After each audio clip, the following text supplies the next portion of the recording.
right, Psalm 33, let's call this one Pray with Authority, following a pattern similar to what we've seen in previous chapters this week, where David will start out with a call to praise, or a personal praise that he offers up, followed by a recall of the reason why he will eventually ask the Lord for something, or encourage us to consider when it's wise for us to ask for help from God. Likewise, in this chapter, he is going to start off with a call to praise, where it says in verse 1, shout for joy in the Lord, you righteous.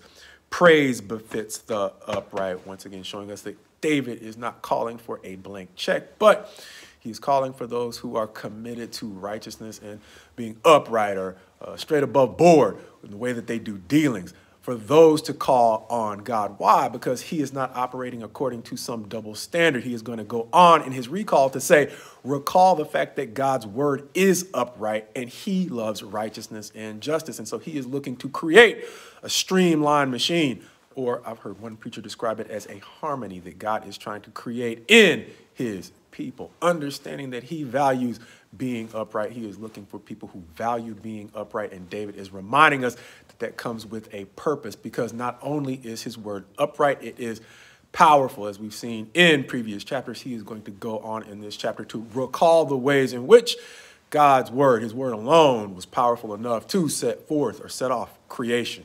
And so in recalling the possible connection between the power in God's word to the trustworthiness in his character, David is helping remind me, at least, that power held responsibly can feel like protection and security. However, power used irresponsibly can create all sorts of instability and, honestly, misery and affliction, the very thing that God is known for using his power to deliver us from. Understanding, he is going to go on to recall the way in which nations can find false hope in power, saying in verses 16 and 17 that the king is not saved by his great army, a warrior is not delivered by his great strength, and the war horse is a false hope for salvation, and by its great might it cannot rescue, reminding us that power alone is inadequate to accomplish God's purposes. And so David is going to go on to conclude that the eye of the Lord is on those who fear him, as he goes on to ask at the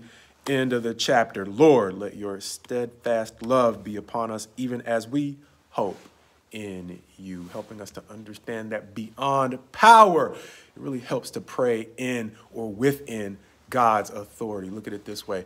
I think this week news broke of a daycare that was used as a front for dealing fentanyl, a very toxic drug that ended up poisoning a number of the children in the daycare and killing at least one. That was in New York. And so maybe understand that in the same way that those running that daycare had the power to use that daycare as a front for dealing fentanyl, eventually law enforcement stepped in to remove their authority to deal fentanyl out of a daycare.